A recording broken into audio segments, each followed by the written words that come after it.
Hello and welcome to all our viewers in Nigeria and around the world to Midday News on Global Television, coming to you live from the nation's capital, Abuja. I am Ramsey Enoch Abu. A quick reminder that Global Television is on DSTV channel 365 and Star Times 276. You can download the Global TV Nigerian mobile app for Android and iOS devices to keep track of our broadcasts. President of the Federal Republic of Nigeria, of course the President of the Nigerian Labour Congress, Comrade Joe Ajero, has alleged that workers in the country, including ordinary citizens, are facing a harrowing situation in which the civic space is being engaged and compressed to the extent that people can no longer express themselves freely without security measures being used to curtail them. He made this known at the 2025 Midday lecture, a theme proclaiming the civic space in the midst of economic hardship. He held at the headquarters of the NLC. Ajero says labor movement in Nigeria will continue to speak through to power and fight for the rights of Nigerians. The federal government says it's making a move to enable states to receive hundreds of billions of naira, being a 5-year backlog of Universal Basic Education Fund. The backlog dated back to the former President Muhammadu Buhari's second term in 2020. The President, Ahmed Bola Tinubu, on his return from Paris last week, has approved the plan by the Minister of Education, which includes updated information of how the funds can transform basic education in each of the over 30 states expected to benefit from this new strategy. Stakeholders across various ministries have gathered in Abuja for a high-level interministerial meeting aimed at attacking the president's issue of violence against children in Nigeria.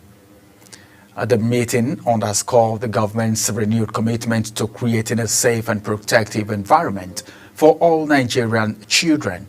Our correspondent, Godwin Sunday, has more on the story. A day of strategic dialogue and commitment as representative from key government ministries, international partners, civil society organizations and child rights advocates convened at the interministerial meeting on ending violence against children in Nigeria, organized under the auspices of the Federal Ministry of Women Affairs in collaboration with UNICEF and other development partners. The meeting focused on reviewing progress, strengthening coordination, and aligning efforts under the National Plan of Action to End Violence Against Children. Speaking during the meeting, the minister emphasized the importance of data-driven interventions, public awareness campaigns, and the urgent need to prosecute perpetrators of child abuse and neglect. Secondly, is to present the renewed whole agenda of His Excellency President Bola Tinubu as it relates to our Nigerian children. Thirdly, is to share the draft National Action Plan for Ending Violence Against Children and invite your final input ahead of its adoption.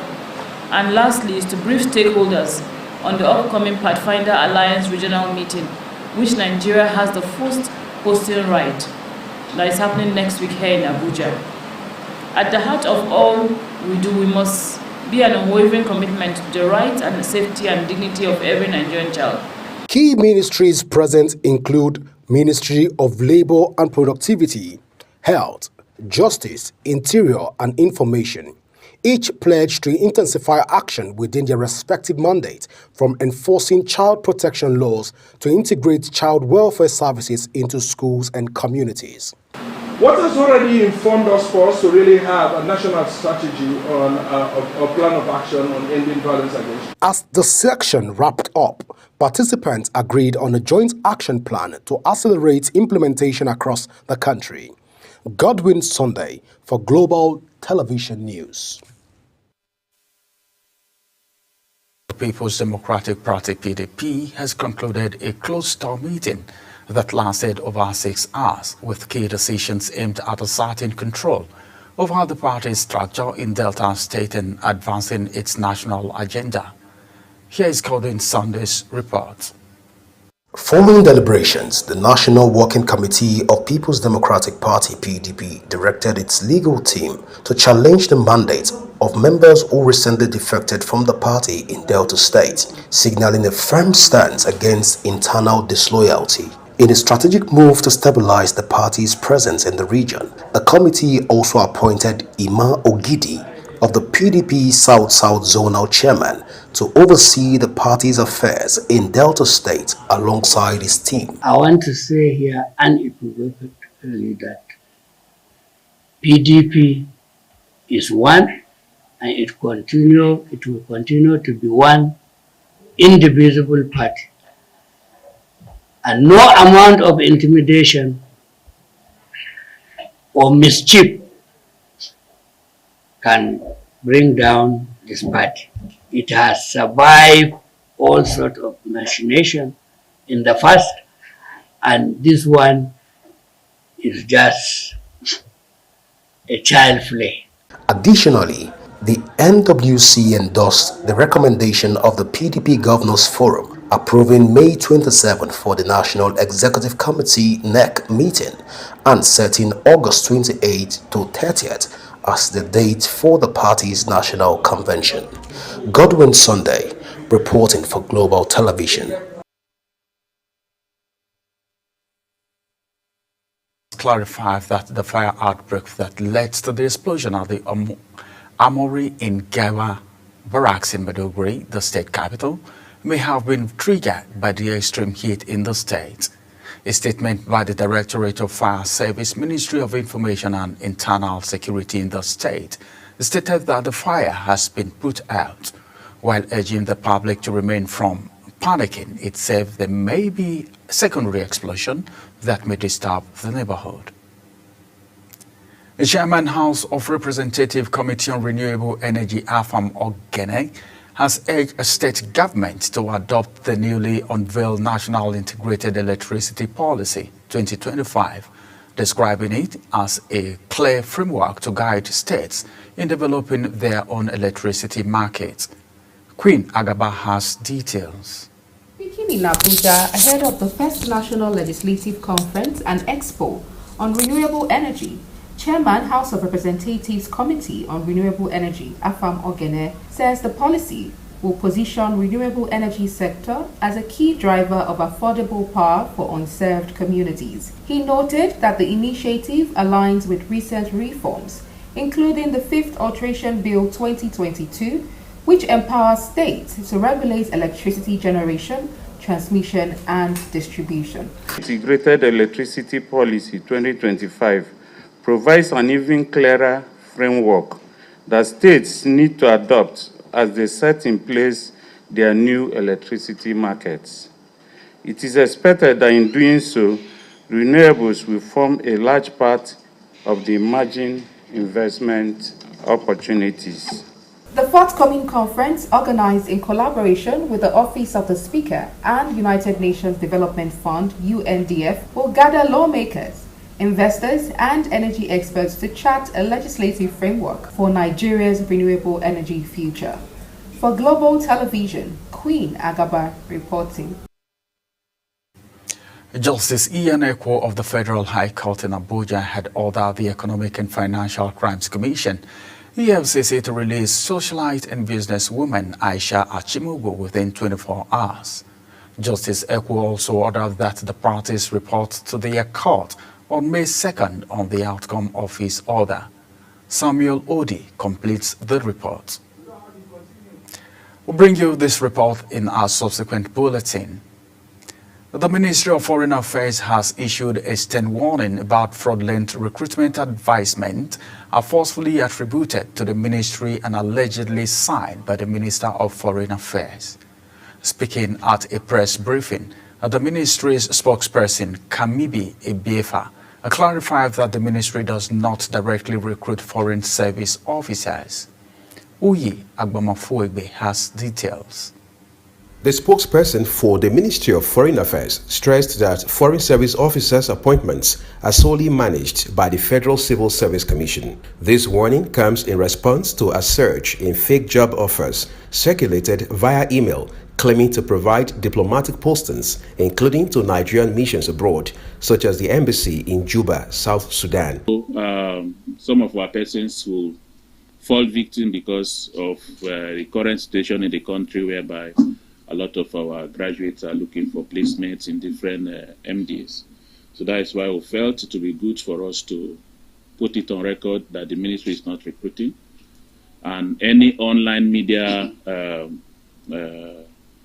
any information online that you have seen that is either signed by the Minister of Foreign Affairs or the spokesperson of the Ministry of Foreign Affairs is fake. Ebiemfa emphasized that entry into the Nigerian Foreign Service is subject to a rigorous selection process involving mandatory training and attachment programs, adding that no candidate is posted abroad without completing these formal procedures. He also noted that diplomatic and official passports are issued free of charge to eligible officers and no fees should ever be paid during the recruitment process. On the issue of diplomatic passport by officers is free, so you don't pay any money. Even official passports by Nigerian workers that are not diplomats is free. In the Ministry of Foreign Affairs, there are a category of workers that have the official passport. There is a category of workers that have the diplomatic passport. All those processes are free, so nobody should fall victim to scammers that are... Acknowledging that job seekers, particularly recent graduates, are often targeted by scammers, Ebiemfa urged the media and members of the public to help raise awareness and protect others from falling victim. Citizens are advised to verify all foreign service recruitment information exclusively through the official channels of the Federal Civil Service Commission. Uyi Agmofwegbe, reporting for Global TV News. The Benue State government has allocated 179 hectares of land for the establishment of a special operation naval base unit in the North Bank, Makurdi. Chief of Naval Staff Vice Admiral Emmanuel Ogala disclosed this during the visit that the Naval Board has approved the establishment of the base to address the security challenges in the state. Correspondent Felicity Ndere reports. For years, communities in Benue State have endured continuous attacks by armed men suspected to be Fulani herders, leading to the numerous deaths and displacement of thousands. Over 60% of the state's inland waterways are frequently used by the attackers as escape routes into neighboring states and even Cameroon. Vice Admiral Emmanuel Ogala stated that the newly approved Naval Command will serve as a strategic base for full operational deployment along the riverine areas. Looking at Benue State and its strategic location, covering the vast expanse of the River Benue, we have a great role to play in this regard. The Nigerian Navy, being the principal maritime force for this nation, is charged with the protection of the nation's territorial integrity and sovereignty, particularly in the maritime domain. Governor Hyacinth earlier described the Naval Command in North Bank, Makurdi, as a vital step towards tackling security challenges in the state. Our waterways in the state are quite vast and long, but unfortunately unguarded. And the number of attacks we've experienced came through the waterways. Little or no powers to trace. The Chief of Naval Staff was later accompanied by the governor to the 179 hectares of land allocated for the base. And I believe that the issue of insecurity, by the time we are here, of course, most of this insecurity come from the waterways. And of course, you can see the waterway just over there. If they know that we are here and we are operating from here, I think that they will not have the freedom of movement and the freedom of maneuver which they seem to have for some time now. First thing, you have a land, you secure it. And then you stem all the arguers and those who want to come in and create some problems out. So I'm happy that a lot of perimeter fencing is already done. I want to think that over 50–60% of it is already achieved. Benue State, as the food basket of the nation, plays a vital role in Nigeria's food security framework. With this, the Nigerian Navy, in collaboration with other security agencies, has pledged to help restore peace, improve livelihoods, and stimulate the local economy. In Makudi, Felicity Ndere, reporting for Global TV News. Wife of the President of Nigeria, Senator Oluremi Tinubu, has approved and promised address the scourge of tuberculosis in the country. The wife of the President, who gave this assurance in Ibadan during the renewed Hope Food Outreach Scheme to vulnerable groups, also promised to address poverty among women and youth. Kikelomo Okere tells more. It is a walking visit to the historical and cultural capital of Yoruba land, Ibadan, and the president's wives and her entourage are welcome to the waiting hands of the wife of the governor of Oyo State, Tamunomini Makinde, where they went straight to the renewed Hope Food Outreach Scheme to rub minds with vulnerable groups. In attendance are special guests like Oni of Ife and the Alaafin of Oyo. The First Lady of Nigeria, Oluremi Tinubu, frowned at scourge of tuberculosis and poverty while promising to deal effectively with both issues. Because we have to end tuberculosis in Nigeria by 2030. So please, the government is treating those who have, and there's no stigma to it. Because tuberculosis is airborne. So once you're having this troubling cough, please get tested. Because you can. The president's wives was also at Oladipo Alayande School of Science, Okebola, Ibadan, to commission and hand over the Information Technology Center named in honor of former Minister for Trade and Investment, Onikepo Akondi. She also assured to promote more access to digital tools and skills, thereby promoting innovations. The knowledge of ICT serves as a significant tool for empowering communities, especially women, enabling them to break traditional barriers and access new opportunities. By equipping themselves with ICT skills, women and girls can enhance their educational prospects, participate in global economy, and support their families.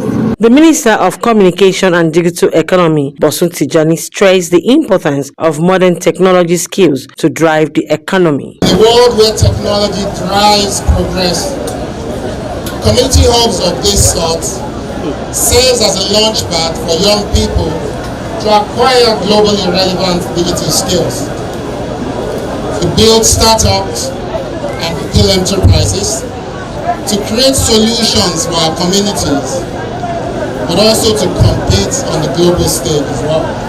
Stakeholders have resolved to create viable technological solutions for the community so that youth can compete favorably on the global stage, while also modeling talents that can contribute effectively to $1 trillion economic projection. Kikelomo Okere, Global Television News. The Minister of State, Federal Capital Territory, Dr. Mariwa Mahmood, says the administration is poised to reposition the area council as thriving tourist and investment hubs. She stated this at the maiden edition of the FCT Area Council's Tourism and Eco Hospitality Investment Carnival in Abuja. Chung Anamel Joseph completes the story. The nation's capital becomes a national tourist center as the carnival provides an amazing experience in Abuja, promoting Nigeria's immense cultural harmony and unique rhythms.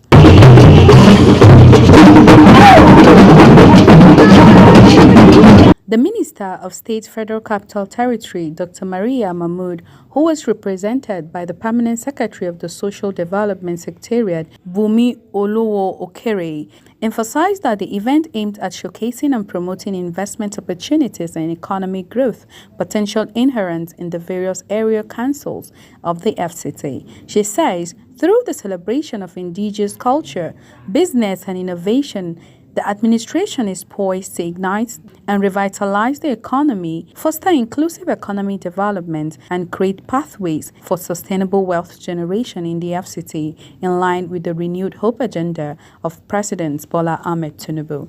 This initiative marks a significant milestone in tourism and hospitality investment in the Federal Capital Territory, as the event is aimed at showcasing and promoting investment opportunities and economic growth potential inherent in our various area councils of the FCT. She acknowledges the role of the area councils as critical and strategic stakeholders, noting that most of the potential and investment opportunities to drive these directives are domiciled in the area councils. She therefore commends the Tourism Department of the Social Development Secretariat for coming up with the initiative. She, however, assures that the administration will continue to welcome ideas, support initiatives, engender collaboration, and participate in exhibitions that will help to deepen and nurture the revitalization of the tourism and hospitality potential of the FCT. The event, as the maiden edition, is positioned as a transformative platform to reposition the area councils as a thriving tourism and investment hubs waiting to be harnessed. The Monday Secretary of the FCT Social Development Secretariat, Aminu Ibrahim, says the tourism sector has contributed to the GDP of most countries that have invested in the sector. Represented by the Director of Administration and Finance, Dr. Nasiru Shidali, the Monday Secretary says Abuja remains one of the fastest growing and developing cities, open for business and ripe with enormous opportunities waiting to be harnessed. Abuja remains one of the fastest growing developing cities that is open for businesses and ripe with enormous opportunities, availability awaiting to be harnessed.